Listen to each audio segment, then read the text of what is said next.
هذه القصيدة كتبت بعد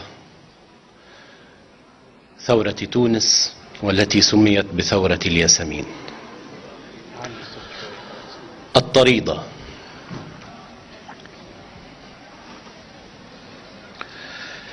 حي الشعوب تقود اليوم قائدها، تزيح ظلمة ليل كي ترى غدها. لم تخش سيفا ولم تعبأ بحامله، فأحجم السيف خوفا حين شاهدها. مع كل نائبة للأرض تبصرهم، مع أنهم أشربوا غدرا مكائدها. قد كسرت صنما واستنهضت همما، واستعذبت ألما كي لا يطاردها. ثوارنا بسطاء الناس قد بذلوا، مع أنهم حرموا دوما موائدها. شبيبة حررت من كل منقصة، قد ودعت ليلها والصبح واعدها. قل للذي قد طغى أخزيت من صنم، بذل أمتنا أخرجت ماردها. الله سطر أن الأرض قادرة، فهل سيجرؤ علج أن يعاندها؟ درس من الله للإنسان عبرته أن الفريسة قد تصطاد صائدها.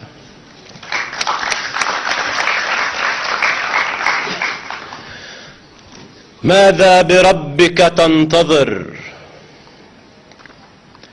أن يصدر الرحمن أمرا بانتدابك فوقنا رغم 80 التي بلغتها؟ هل خبأ الحراس عنك سقوط بعض ممالك من حولنا كم زرتها؟ لم ينتبه جلادها لإشارة كبشارة قد أطلقت بحرارة ومرارة وجسارة من قلب من ملوا الحياة محدقين بذلك الوجه العكر. لن يصدر الجبار أمرا بالخلود سوى لأرض خنتها. يا أيها العقلاء هل من مدكر؟ ماذا بربك تنتظر؟ أن يكسر الثوار بابك، حينها هيهات تقدر أن تمثل فوق شاشات القوادة دور غلاب العباد المنتصر. لو حاصر الثوار قصرك في الظلام، فسوف تخذلك الحراسة والحرس. ستصير قطا علق الفئران فوق قفاه في الليل الجرس. لاحظ، فإن هناك بعض ممالك لم ينفع السلطان فيها كل أسوار وأجناد، فغادر وانتكس. هي سنة لله تصدق دائما، يتكلم الثوار بالحق المبين. ترى البنادق قد أصيبت بالخرس.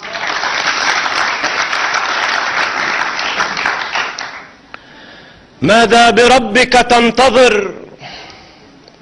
عونا من الأغراب أم عونا من الأحباب، أم عفوا من الشعب الذي قد سمته سوء العذاب؟ ماذا أشار عليك قواد وحاشية تصعر خدها للناس، أن تلقي خطابا آخرا وتقول إن الذئب تاب؟ ماذا يفيد خطابك المحروم من أدب الخطاب؟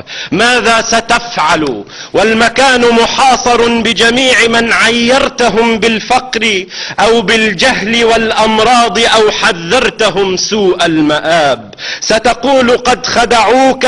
من ذا قد يصدق كاذبا في وقت توقيع العقاب؟ ما زلت تحسب أن طيبة قلبنا تعني السذاجة. لا، فنحن القابضون على مقابض 1000 سيف يستطيع بأن يطير ما يشاء من الرقاب. لا تعتمد أو تعتقد أن التسامح إن أتى الطوفان مضمون، لأنك حين تبدأ بالتفاوض والمياه تهز تاجك سوف تعرف كم تأخر ناصحوك عن النصيحة، سوف تعرف كم يتوق الشامتون إلى الفضيحة، سوف تعرفها الحقيقة. أنت محصور كجيش هالك كانت له فرص النجاة متاحة لو كان قرر الانسحاب. يا أيها المحصور بين الراغبين بقتله، أنصت بربك قد أتى وقت الحساب. يا من ظننت بأن حكمك خالد، أبشر فإن الظن خاب.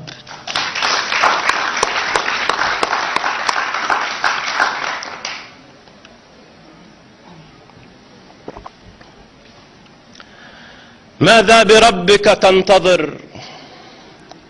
قبرا ملوكيا، جنازة قائد وولي عهد فوق عرشك قد حباه الله من نفس الغباء. كن واقعيا، كنت محظوظا وشاء الحظ أن تبقى وها قد شاء أن تمضي، فحاول أن تغادرنا ببعض الكبرياء. لا تنتظر حتى تغادر في ظلام الليل من نفق إلى منفى يحاصرك الشقاء. حرموك طائرة الرئاسة، لا مطار يريد مثلك، لا بساط أحمر عند الهبوط ولا احتفاء. قد صرت عبئا فاستبق ما سوف يجري قبل أن تبكي وحيدا كالنساء. ما زلت تطمع تدخل التأريخ من بهو المديح، وإن شعري قال تدخله ولكن من مواسير الهجاء. في خاطري يعلو نداء من عاش فوق العرش بالتزوير يرحل بالحذاء.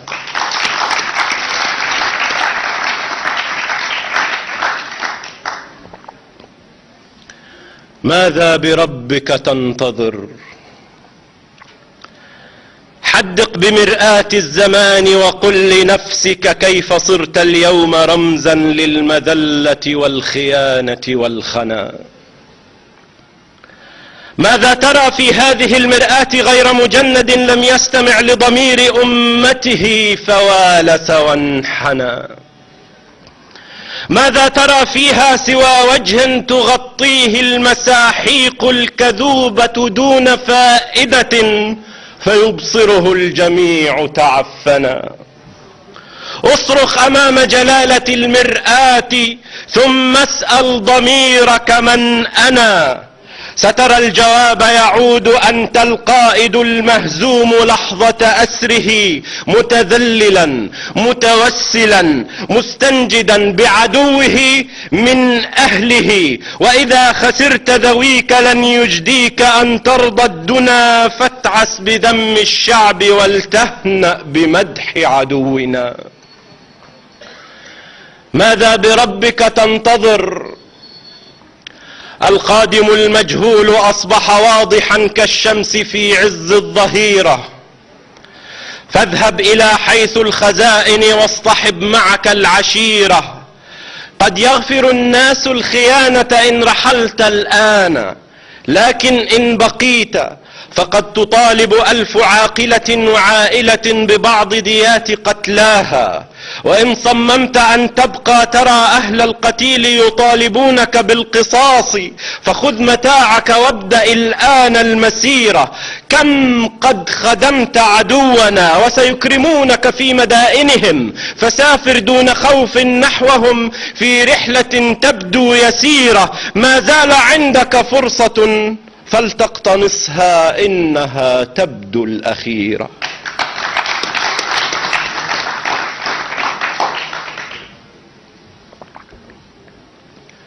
ماذا بربك تنتظر؟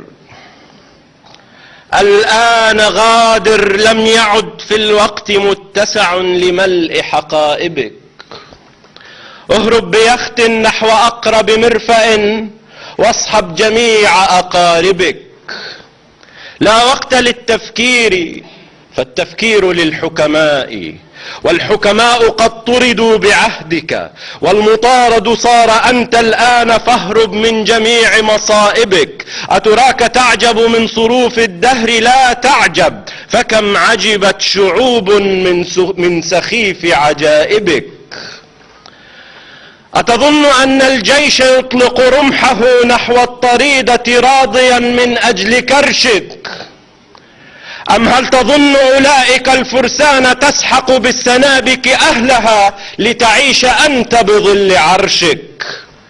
يا أيها الجنرال، كل الجند في فقر، وإن الفقر رابطة توحد أهلها في وجه بطشك.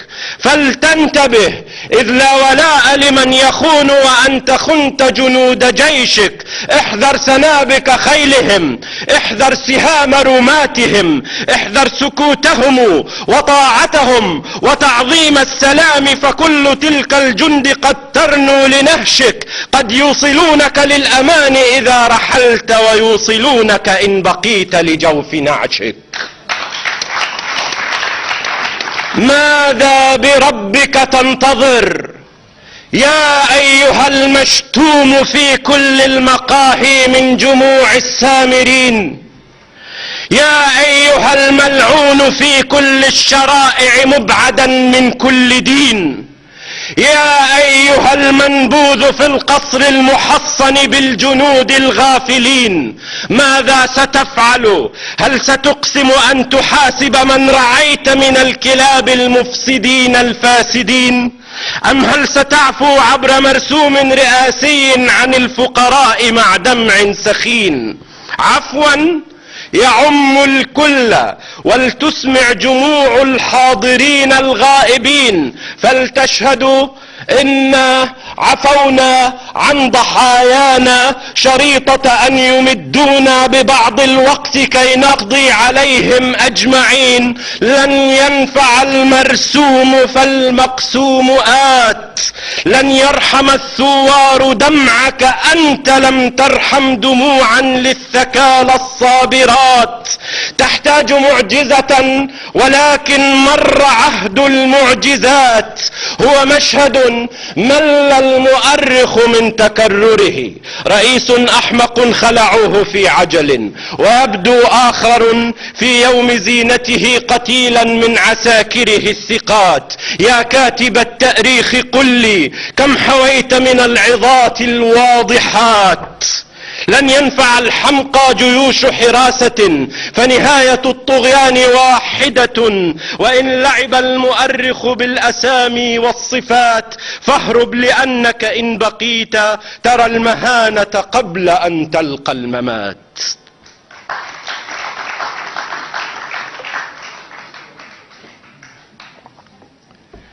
ماذا بربك تنتظر؟ أدري وتدري، رغم كل الباسطين خدودهم من تحت نعلك، أننا في آخر الفصل الأخير من القصيدة. أدري ويدري السامعون جميعهم أن الخيانة فيك قد أمست عقيدة.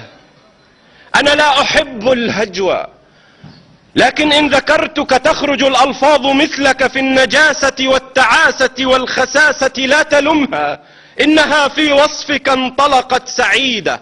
حاول تدبر ما تراه، فما تراه نهاية محتومة، هيهات يجدي من مكيدتها مكيدة. ما زلت محتارا، أقول لك انتبه، دوما علامات النهاية في اقتراب حينما تبدو بعيدة. في الصفحة الأولى نراك متوجا، ولسوف نبصره هروبك معلنا وموثقا بشماتة طبعت على نفس الجريدة. يا سيد القصر المحصن، نحن من يجري وراءك بالحجارة والبنادق. يا سيد القصر المحصن، نحن من يجري وراءك بالحجارة والقنابل والبنادق. فانتبه، لست الزعيم اليوم بل أنت الطريدة. لست الزعيم اليوم بل أنت الطريدة. وشكرا.